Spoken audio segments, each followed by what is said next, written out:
Pela Rádio Rio de Janeiro, iniciamos Nos Caminhos de Jesus, a visão espírita sobre a vida e ensinos do guia e modelo da humanidade. Produção e apresentação, Paulo Guedes.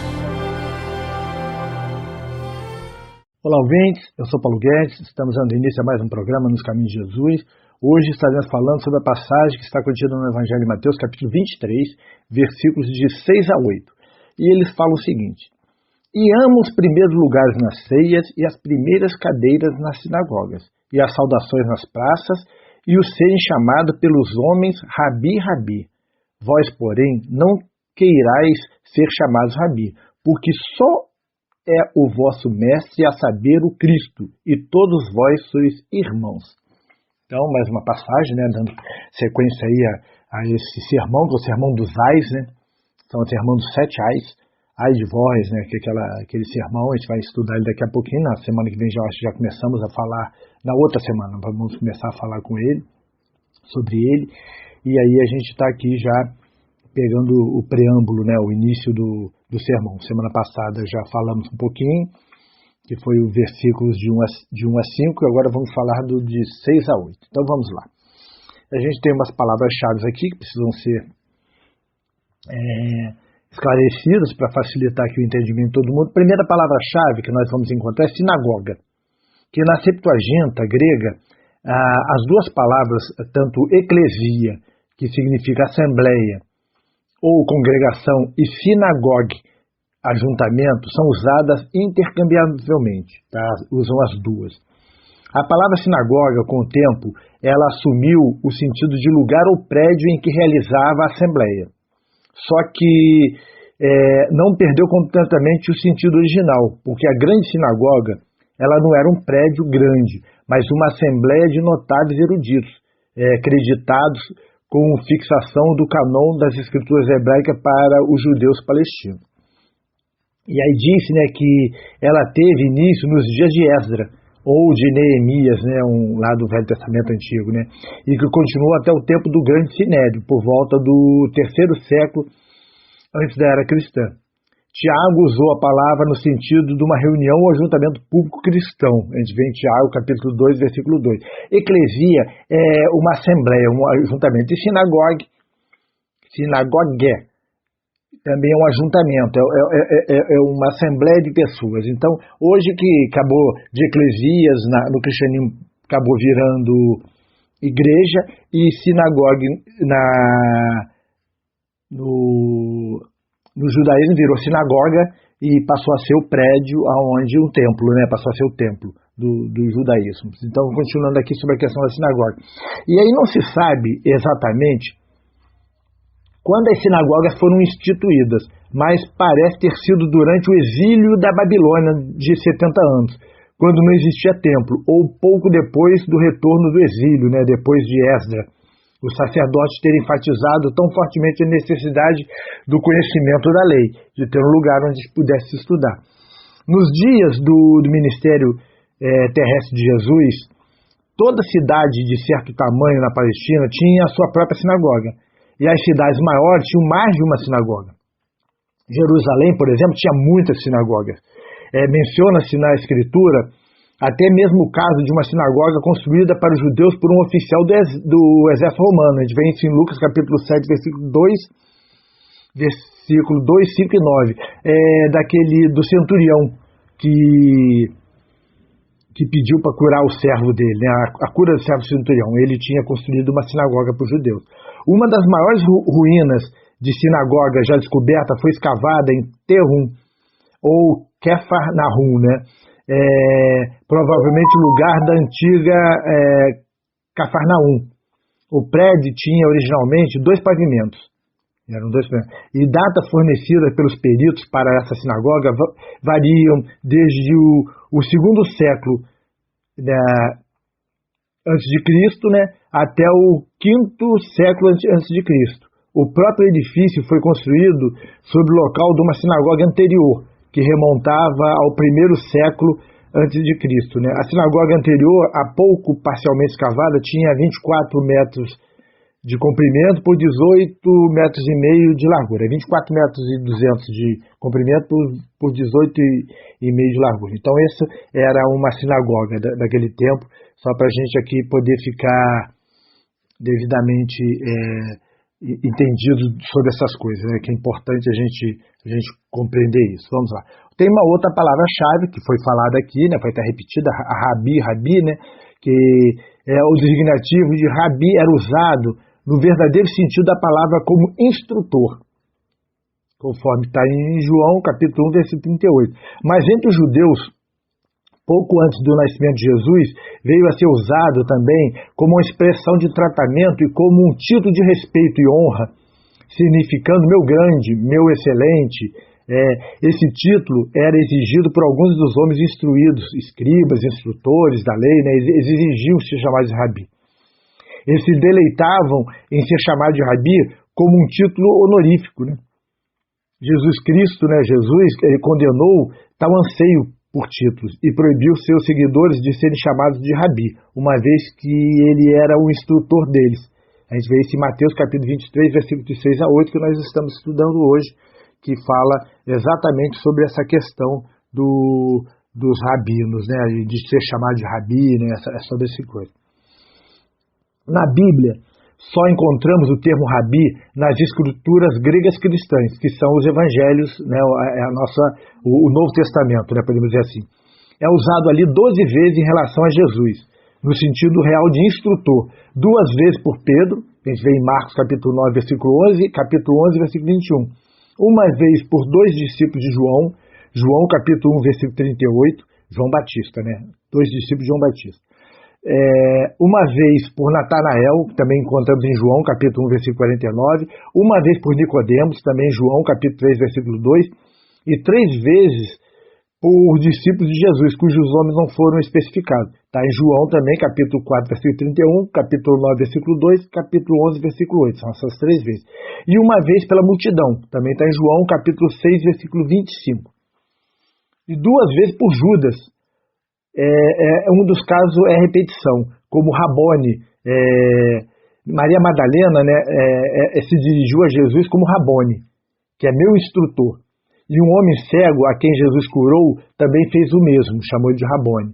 O pronome pessoal meu é um sufixo, né, neste caso, mas por causa do emprego comum parece ter perdido seu significado, assim como Monsenhor, né, que originalmente significava meu senhor. A gente vê isso em João, capítulo 20, versículo 16, Marcos, capítulo 10, versículo 51. João, o batizador, é uma vez também chamado de rabi, conforme está em João, capítulo 3, versículo 26. Então, o termo rabi a gente deixou aqui mais ou menos claro para que fiquem todos entendendo rabi e sinagoga o que é. Então, vamos lá. Amam o primeiro lugar, fala o Cristo, né? Primeiro lugar é uma referência aos divãs, né, nos quais os antigos reclinavam enquanto comiam, em contraste com o costume moderno de assentar-se ao redor da mesa. Na época não tinha essas mesas como temos hoje, cadeiras, não tínhamos isso. Os persas, gregos, romanos e judeus diferiam em seus costumes, mas todos cuidavam de ser levados ao lugar de honra nas reuniões formais e nos banquetes. As anfitriãs, né, atuais geralmente solucionam esses problemas apondo o nome de cada hóspede no lugar designado à mesa.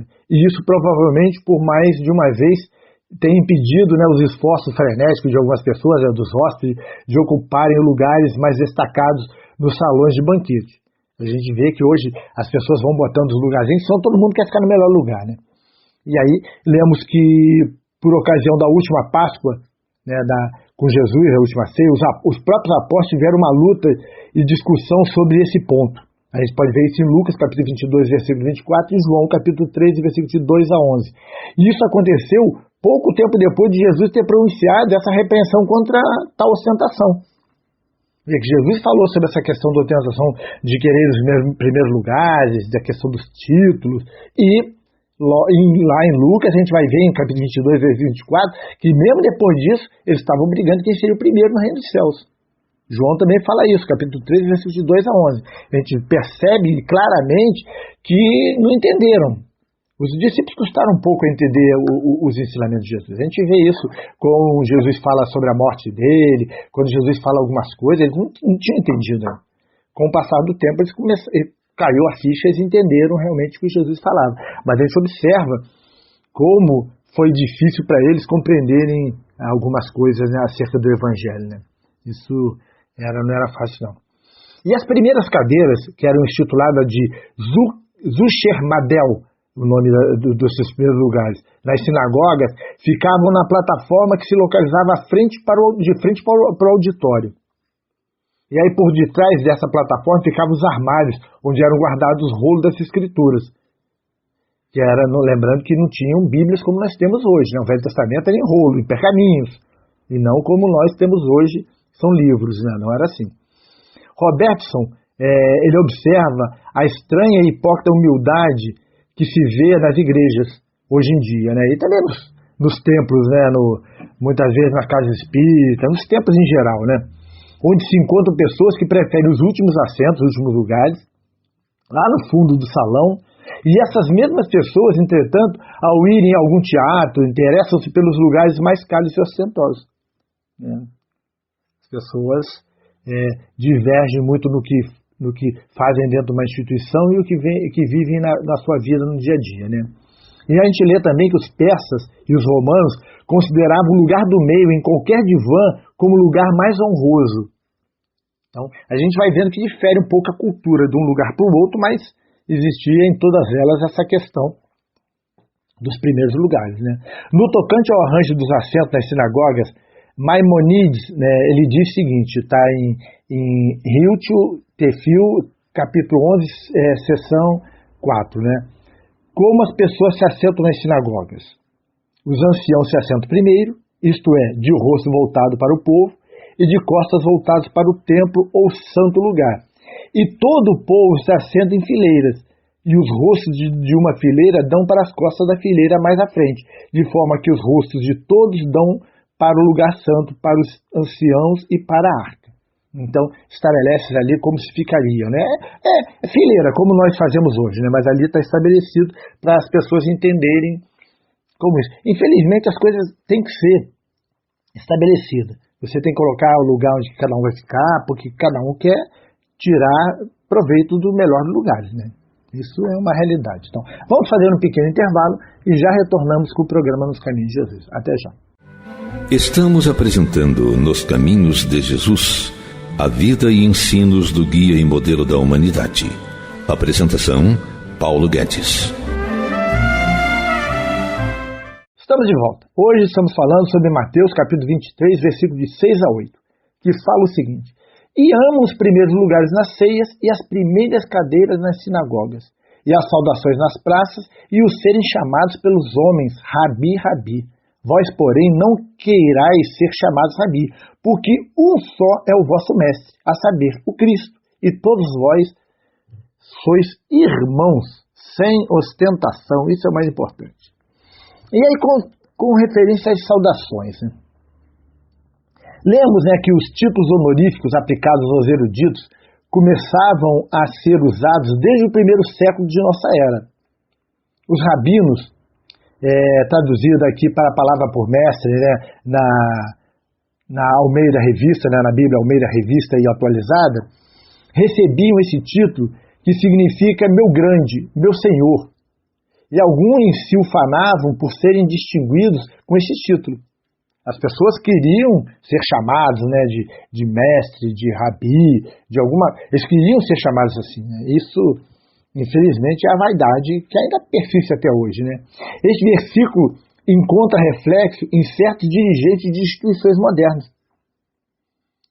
né, de gente que se sentem negligenciados ou que pensam que sua dignidade tem sido desprezada se não forem colocados a tomar parte dos púlpitos de uma instituição que porventura estejam visitando ou de alguma conferência na qual estejam participando. Querem ser chamados, querem ser nomeados, querem ser falar dos seus títulos, o que são, querem de alguma forma serem reverenciados. Isso é uma verdade em todas as religiões, inclusive na doutrina espírita. Eu vejo muitas vezes as palestras, né, que acontecem com grandes nomes aí da doutrina espírita, como Divaldo, por exemplo, fica aquele monte de gente querendo fazer parte da mesa, querendo aparecer, brigando por um lugarzinho ao sol, né? É complicado isso, né?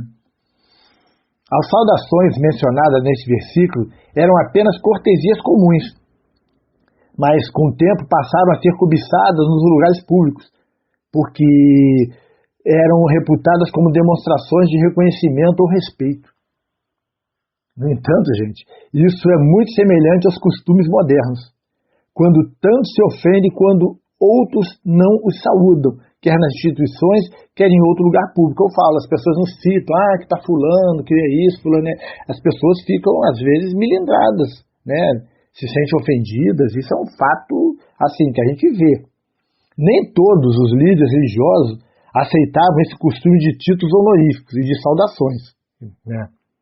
Mas é evidente, gente, que esse costume tornara-se intensamente popular ao tempo de Jesus. Assim, nem todos, mas a grande maioria queria. O termo mestre era mais elevado que o simples rabino, uma vez que o mestre era o que era o cabeça de uma sessão inteira. Talvez ele era o líder de muitos rabinos, ao passo que um rabino era o mestre de uma única sinagoga. O que era chamado de mestre mesmo, né? Eles eram aqueles que comandavam várias sinagogas, estavam acima, né, dos que comandavam uma única sinagoga. Eram pessoas muito mais influentes. E todo mundo queria, de alguma forma, ser visto assim. Era a questão da vaidade mesmo, ostentar mesmo, mostrar que eram poderosos, que eram os grandes sábios. Isso era uma verdade que estava lá. E aí Jesus diz o seguinte: vós, porém, e Jesus veio corrigir, falando como os cristãos deveriam agir. Neste caso, mestre, né, segundo a Almeida Revisada e Atualizada do Brasil, é uma referência a rabinos, sendo traduzida assim essa palavra pelas versões mais antigas de Almeida e pela tradução da imprensa bíblica brasileira.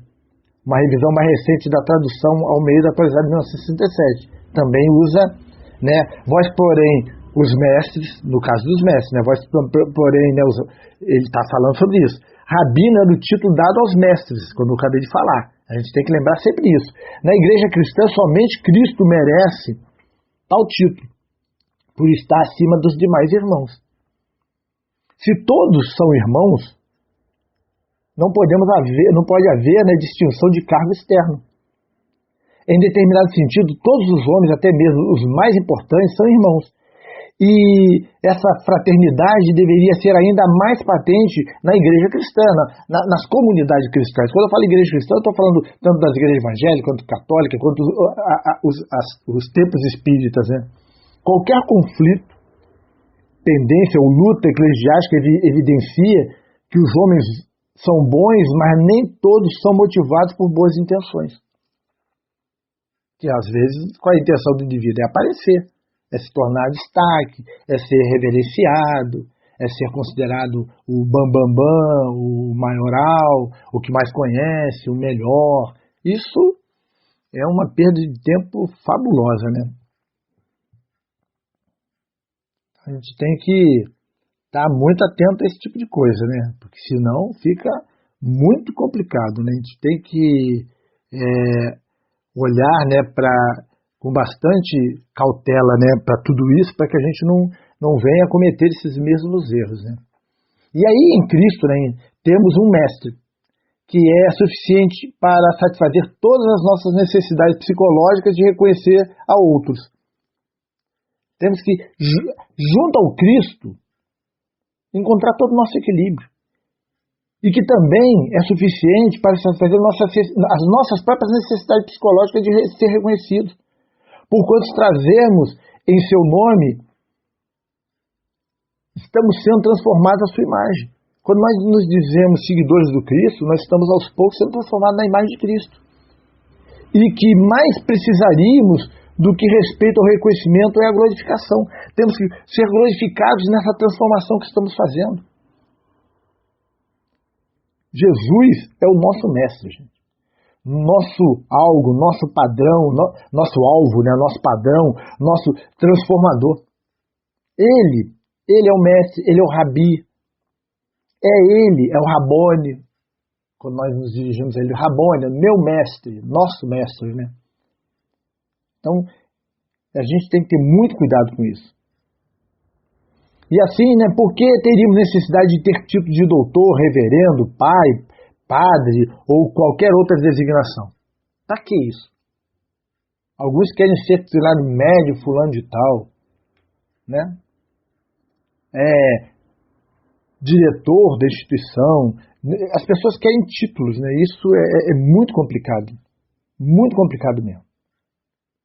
E aí, com justiça, gente, Cristo está cumulado de todos os títulos. Ele é o que tem direito a todos os títulos, porque conquistou, porque chegou à pureza, chegou ao ápice. Mas sendo irmão de uma única congregação fraterna, não precisamos de nenhum outro título, gente, do que irmãos, de que confrades. Nada mais do que isso. Isso é o mais importante. De discípulos de Jesus, de seguidores do Cristo. Esse é o título que nós precisamos na atual conjuntura das nossas vidas. Porque sem mais nem menos. Existem os títulos que são acadêmicos, ok. Desde que você não use isso para menosprezar ninguém, nem se mostrar maior do que ninguém. Tem gente que é administrador, tem gente que é economista, tem gente que no meu caso, eu sou um teólogo. Eu sou uma pessoa formada em teologia. Mas eu vou, por causa do título, dizer que eu sou mais do que os outros, que eu entendo mais do Cristo do que os outros, que eu entendo mais do Evangelho do que os outros? Não posso.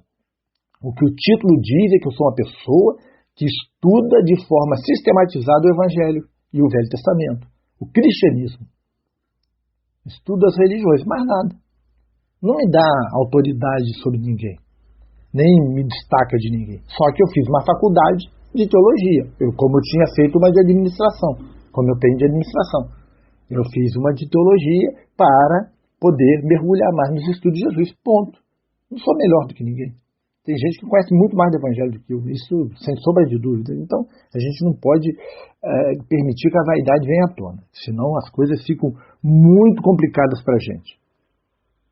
E aí Mateus, que é o autor desse Evangelho, em termos enfáticos e absolutos, ele coloca a proibição do uso de título na comunidade religiosa, porque são palavras do Cristo que ele coloca aqui. Ele não estava meramente, no caso ele aqui, o Cristo, proibindo o uso excessivo desses títulos, conforme alguns intérpretes pretendem fazer-nos acreditar.